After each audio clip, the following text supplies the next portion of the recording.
আমাকে একটু গুড় দাও তো। তো সরু চাকলি খাওয়া তো হয়ে গেছে, আবার গুড় নিয়ে কি করবি? চুমুক দিয়ে খাবো। ও মা, দাও না। তাহলে আমাকেও দিতে হবে। ও কাকিমা, দরজা খোলো, আমি পল্টু।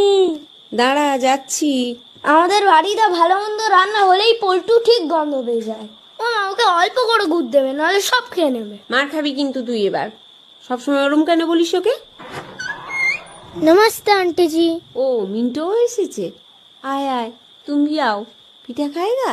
ये आंटी जी मुझे पीने का बात क्यों कर रही है? আমার মাও করেছে তো। এ নাও, মা দুধ পুলি পাঠিয়েছে। বাবা, তোর মায়ের এত তাড়াতাড়ি পিঠে হয়ে গেল। আমি তো সবে পিঠে মুড়ছি। আয়, একটু সরু চাকলি আর পাটিসাপটা খেয়ে যা। কই দুধ পুলি, আমায় দাও। কেন?